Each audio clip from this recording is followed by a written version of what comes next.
Bonjour à tous, c'est Evoir, j'espère que vous allez bien. On se retrouve aujourd'hui pour un nouvel épisode de Demain nous appartient en avance et nous allons parler des preuves qui accablent Raphaël, Bart en troupe, Raphaël est-elle vraiment innocente, William est enfin de retour, Camille prête à tout pour arrêter Zach et Benny et Rachel en date. Tout d'abord, avant que la vidéo commence, n'hésitez pas à vous abonner à cette chaîne YouTube et à liker cette vidéo pour ne rater aucune des prochaines vidéos. Bonne vidéo à tous. Pour commencer, la semaine prochaine, les preuves accablent Raphaël. Raphaël a été placé en garde à vue pour tentative d'homicide sur Zach Projean. Un coup dur pour l'avocate que les preuves accablent. Martin Constant ne veut pas croire en la culpabilité de sa chérie qui lui a juré droit dans les yeux qu'elle était innocente. Pour lui, il y a forcément une autre explication. Karim rappelle au commandant toutes les preuves contre Raphaël, ainsi que son mobile. Le travail de Roxane sur le portable de l'avocate ne va pas non plus jouer en sa faveur. Face à un Martin décontenancé, les policiers tentent de trouver d'autres pistes. Agnès, Camille, qui d'autre aurait pu s'en prendre à Zach? Au commissariat, la pauvre Raphaël Perrault se retrouve coincé entre quatre murs dans sa cellule de garde à vue et sa seule compagnie est un policier qui lui amène un plateau repas histoire qu'elle se nourrisse un peu. Heureusement, Karim passe aussi par là et il lui rappelle que si elle a besoin de quoi que ce soit, il n'est pas très loin. Il lui demande aussi de se reposer car elle n'a toujours pas fermé l'œil depuis son arrivée au commissariat la veille. Une fois la cellule refermée, Karim rejoint Martin avec qui il se dirige à l'extérieur du bâtiment pour discuter et le commandant Constant lui répète alors que sa compagne Raphaël est innocente et qu'elle n'a absolument rien à faire en prison. Malheureusement, Karim rappelle à son ami et collègue que tout accuse l'avocate et la nouvelle trouvaille de Roxane ne va pas vraiment innocenter Raphaël pour autant car rien ne prouve à l'heure actuelle qu'elle n'ait pas pu conduire son véhicule le soir de l'agression de Zach. Martin se creuse alors les méninges et en y réfléchissant, il prévient Karim et Roxane que Zach croisait la route d'Agnès Prado en voulant rendre visite à Camille et il les supplie alors de trouver un moyen pour prouver que Raphaël n'a pas bougé de son cabinet ce soir-là. Ça ne va pas être simple mais Roxane et Karim acceptent d'aller vérifier toutes ces informations tandis que Martin se mord les doigts de ne pas avoir les éléments qui innocenteraient définitivement sa chérie. Bart en troupe,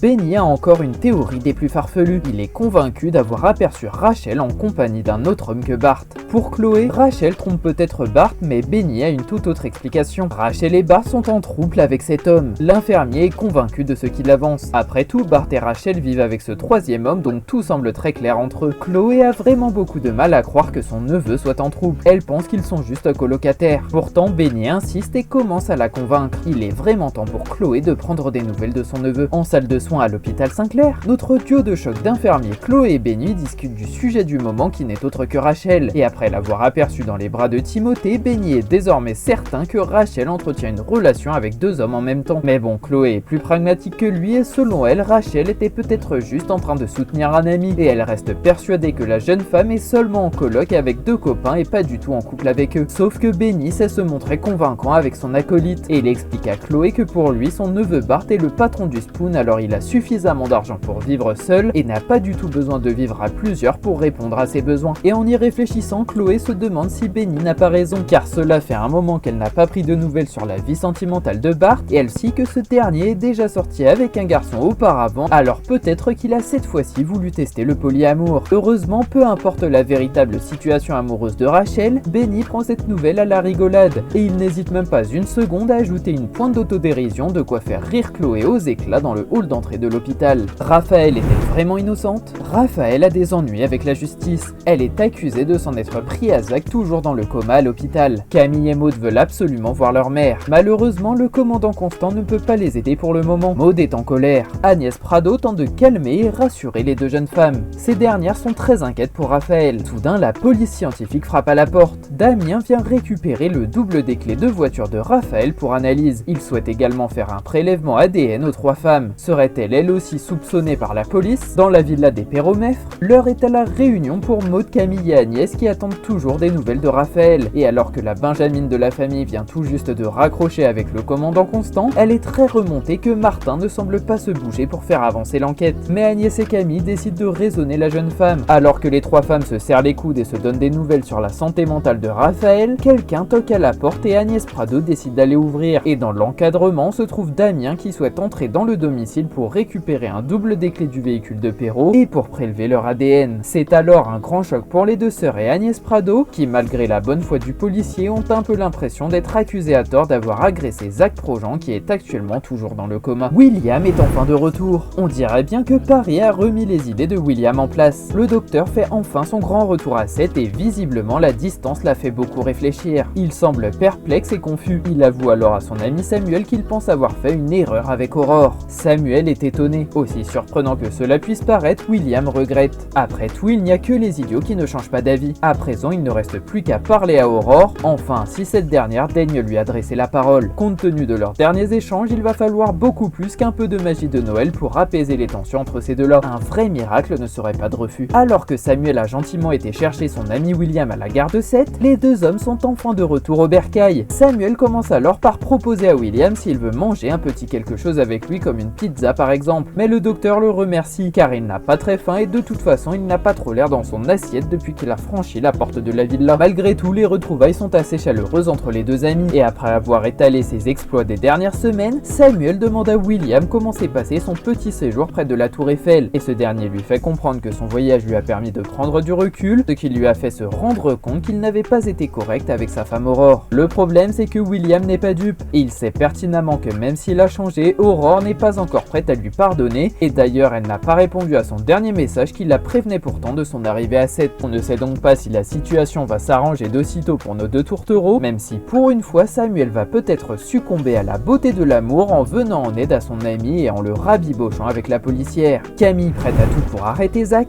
Camille est prête à tout pour faire arrêter Zach. Choquée suite à la révélation de sa culpabilité dans l'enlèvement de son grand-père Sébastien, la jeune femme veut réparer ses erreurs. Avec la complicité de la police, elle téléphone à Zach et tente de rester en ligne avec lui le plus longtemps possible. Une fois le contact établi, les équipes du commandant Constant s'activent pour géolocaliser l'appel et retrouver Zach une bonne fois pour toutes. Seulement, c'est un Zach complètement bouleversé et effondré que Camille entend à l'autre bout du fil. Les mots doux de ce dernier la déstabilisent complètement. Au commissariat de Sète, les enquêteurs s'activent tous ensemble pour tenter de borner le téléphone de Zach Projean avec l'aide de Camille. Plus son appel durera longtemps, plus le bornage sera précis et leur permettra alors de mettre la main sur le criminel. Avec beaucoup de courage, Camille décide alors de déclencher l'appel avec Zach qui se trouve sur le quai près du port et qui semble complètement paniqué depuis qu'il s'est enfui de l'hôpital Saint-Clair et en voyant le numéro de Camille, le jeune homme refuse de décrocher. Pour Camille, la situation devient alors encore plus stressante car Zach a selon elle peur de se faire arrêter par la police, alors il ne décrochera jamais son téléphone s'il n'est pas certain de ne pas être à l'abri des regards. Mais grâce à l'insistance de Martin, Zach finit par répondre lors du deuxième appel et Camille fait tout pour garder le contact en lui expliquant que s'il a besoin de parler de ce qu'il est en train de vivre, elle saura être une bonne oreille sur laquelle il peut se reposer. Sauf que Zach lui fait réaliser qu'il a échoué sur toute la ligne et il la prévient que cet appel sera le dernier entre eux car il ne veut pas lui apporter d'autres problèmes étant donné qu'il tient plus à elle qu'à personne d'autre. Face aux belles et touchantes déclarations d'amour de Zach, Camille a du mal à continuer son petit jeu de rôle. Même si elle a pour objectif de venger son grand-père, c'est un moment particulièrement difficile pour la jeune femme. L'homme en cavale finit par couper l'appel, mais grâce à Camille, la police sait désormais où il se cache et sous les yeux larmoyants de la jeune femme, Martin et son équipe se lancent en direction directe de Zach Projean pour procéder à son arrestation. Enfin, la semaine prochaine, Benny et Rachel en date. Entre Rachel et Benny, on dirait que le courant passe vraiment très bien. Benny a trouvé un prétexte pour rendre visite à sa crush Rachel à la coloc.